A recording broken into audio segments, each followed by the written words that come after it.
ஸ்ரீலங்கா பொதுஜன பெரமுன கட்சியின் வேட்பாளர் ரணில் அல்ல.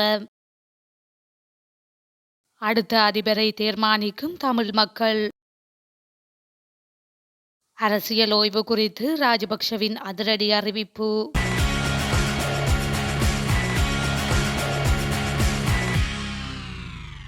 ஸ்ரீலங்கா பொதுஜன பெரமுன கட்சியின் வேட்பாளர் அதிபர் ரணில் விக்ரமசிங்க அல்ல எனவும் மற்றும் ஒரு வேட்பாளரே களமிறக்கப்படுவார் என்பது தொடர்பில் தீர்மானம் எடுக்கப்பட்டுள்ளதாக தகவல்கள் வெளியாகியுள்ளன. குறித்த தகவலை ராஜபக்ஷ குடும்பத்தின் பேச்சாளர் என கருதப்படும் ரஷ்யாவுக்கான இலங்கையின் முன்னாள் தூதுவர் உதயங்க வீரதுங்க தெரிவித்துள்ளார். இது தொடர்பில் அவர் மேலும் தெரிவிக்கையில், மொட்டு கட்சியின் வேட்பாளர் ரணில் அல்ல என்பது அவருக்கு அறிவிக்கப்பட்டுள்ளமையினால் மற்றொரு கட்சி கூட்டணியில் தான் ரணில் களமிறங்க வேண்டி வரும்.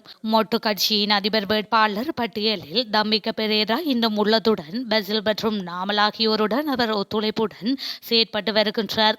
முதலில் நாடாளுமன்ற தேர்தலை நடாத்துமாறு மொட்டு கட்சி விடுத்த கோரிக்கையை அதிபர் ஏற்காததால் இது பற்றி அதிபர் ரணிலுக்கு தெளிவாக எடுத்துரைக்கப்பட்டுள்ளது. அதேவேளை இலங்கையில் உள்ள அரசியல்வாதிகளுள் பசில் ராஜபக்ஷவுடனே இந்தியாவுக்கு கௌரவமான உறவு உள்ளது என அவர் மேலும் குறிப்பிட்டுள்ளார். அதிபர் தேர்தலை தீர்மானிக்கும் முக்கிய சக்தியாக தமிழ் மக்கள் காணப்படுவார்கள். தமிழ் மக்களுக்கு நிரந்தர அரசியல் தீர்வு கிடைக்கும் வரை தமிழரசு கட்சி போராடும் என நாடாளுமன்ற உறுப்பினர் ரா சாணகியன் தெரிவித்துள்ளார். மட்டக்களப்பு மாவட்டம் போரதீவு பிரதேச செயலக பிரிவிற்குட்பட்ட திக்கோடை கிராமத்தில் நேசக்கரங்கள் சமூக நல அமைப்பின் சாதனையாளர் பாராட்டு விழாவில் நேற்றைய தினம் கலந்து கொண்டு கருத்து தெரிவிக்கும் போது அவர் அதனை தெரிவித்துள்ளார். இது தொடர்பில் மேலும் கருத்து தெரிவித்த அவர், மக்களின் வரிப்பணத்தில் நடைபெறும் அபிவிருத்தி திட்டங்கள் மக்களுக்கு திருப்தி அளிக்காத இடத்து வடக்கில் அமைச்சருக்கு வெள்ளிக்கிழமை நடந்த அதே நிலை கிழக்கிலும் உள்ள அமைச்சர்களுக்கும் நடக்கும். மக்களால் அவர்களும் வெகு விரைவில் துரத்தி அடிக்கப்படுவார்கள். ஆனால் தமிழ் சமூகமாகிய நாங்களும் எங்களை பலப்படுத்த வேண்டிய காலப்பகுதியாகும். இலங்கை தமிழரசு கட்சி 1949ஆம் ஆண்டிலிருந்து இந்த நாட்டிலே தமிழ் மக்களுக்கு ஒரு அரசியல் தீர்வை நோக்கி செயற்பட்டு கொண்டு வருகின்றது. அதற்காக வேண்டி நாங்கள் மக்களுக்கு காட்டும் வழியிலே மக்கள் நின்று செயற்பட்டால் எமது பிரச்சினைகளை தீர்த்து கொள்வதற்கு அது ஒரு சந்தர்ப்பமாக அமையும். எனவே நாங்கள் அனைவரும் ஒரே அணியாக நின்று செயற்பட்டால் நாங்கள் தான் இந்த நாட்டில் அடுத்த அதிபர் யார் என்பதை தீர்மானிக்கும் சக்தியாக இருப்போம் என அவர் இதன் போது தெரிவித்துள்ளார். அரசியலிலிருந்து ஓய்வு பெற்றுக் கொள்ளும் உத்தேசம் தமக்கு கிடையாது என முன்னாள் அதிபர் மஹிந்த ராஜபக்ஷ தெரிவித்துள்ளார். எதிர்வரும் காலங்களிலும் செயற்பாட்டு அரசியலில் ஈடுபட உள்ளதாகவும் அவர் சுட்டிக்காட்டியுள்ளார். அத்துடன் எதிர்வரும் அதிபர் தேர்தலில் போட்டியிட சந்தர்ப்பம் வழங்குமாறு இதுவரையில் தம்மிடம் எவரும் கோரவில்லை எனவும் தெரிவித்துள்ளார். மேலும் பொதுஜன முன்னணி அல்லது வேறு கட்சியின் அரசியல் தலைவர்கள் எவரும் அதிபர் தேர்தலில் போட்டியிட வாய்ப்பளிக்குமாறு கோரியதில்லை எனவும் அவர் சுட்டிக்காட்டியுள்ளார். பல அரசியல்வாதிகள் தம்மை சந்திக்க வருவதாகவும் அவர்கள் தமது சக நலன்களை விசாரித்து செல்கின்றனர் எனவும் அவர் தெரிவித்துள்ளார். கச்சதீவு விவகாரம் இந்தியாவின் உள்ளக பிரச்சனையாகும் என்று வெளிவிவகார அமைச்சர் அதிபர் சட்டத்தரணி அலி ஜப்ரி தெரிவித்துள்ளார். அரை நூற்றாண்டுகளுக்கு முன்னதாகவே நிறைவடைந்த கச்சதீவு விடயம் சம்பந்தமாக தற்போது விதமான உரையாடல்களும் இரு நாடுகளுக்கும் இடையில் இடம்பெறவில்லை என்று அவர் மேலும் குறிப்பிட்டுள்ளார். இலங்கைக்கு சொந்தமான கச்சதீவு தற்போது கடற்படையினரின் கட்டுப்பாட்டில் இருக்கின்றது. இந்த கச்சதீவானது 1974 அப்போதைய இந்திய பிரதமர் இந்திரா காந்தியினால் இலங்கைக்கு வழங்கப்பட்டதாகும். ஆகவே கச்சதீவு இலங்கைக்கு வழங்கப்பட்டதாகிவிட்டது.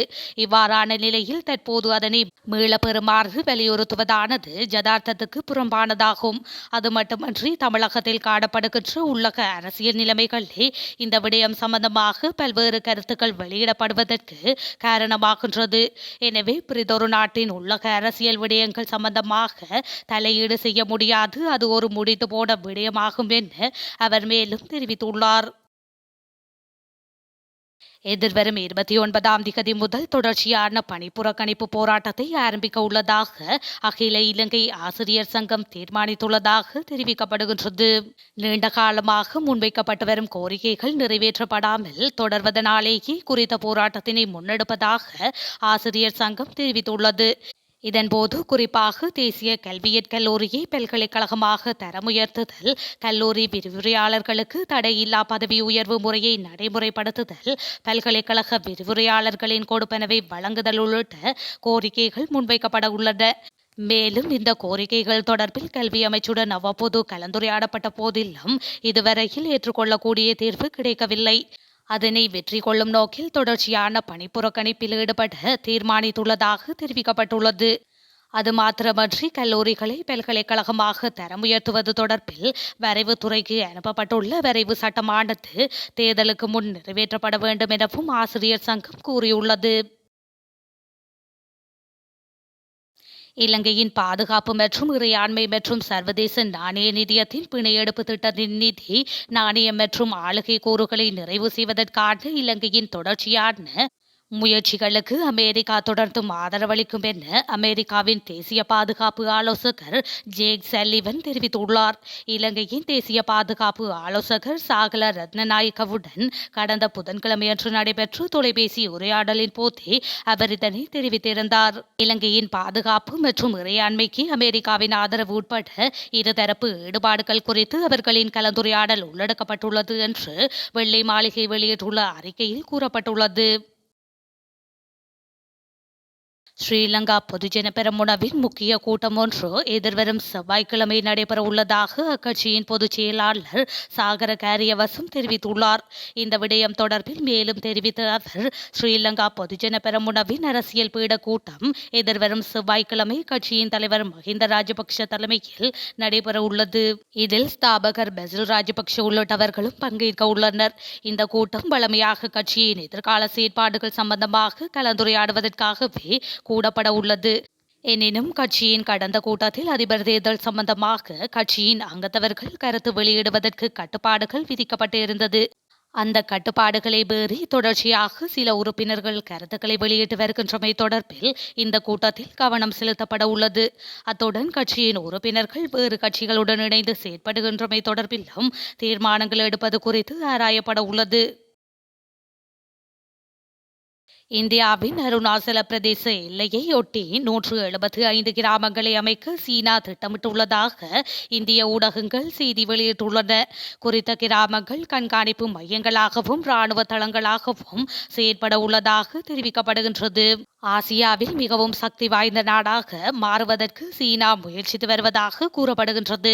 எனினும் அதற்கு தடையாக இந்தியா இருந்து வருகின்றமையினால் இந்தியாவுடன் சீனா மோதல் நிலையை கடைபிடித்து வருகின்றது. இந்தியாவின் ஒருங்கிணைந்த பகுதியான அருணாச்சல பிரதேசத்தையும் தெற்கு திபெத் என கூறும் சீனா அவ்வப்போது எல்லைகளை மீறி அத்துமீறியுள்ளதாக இந்தியா குற்றம் சாட்டியுள்ளது. இந்த நிலையில் தற்போது அருணாச்சல பிரதேச எல்லையை ஒட்டிய பகுதியில் 175 கிராமங்களை சீனா அமைக்க தயாராகி வருவதாக தகவல்கள் வெளியாகியுள்ளன.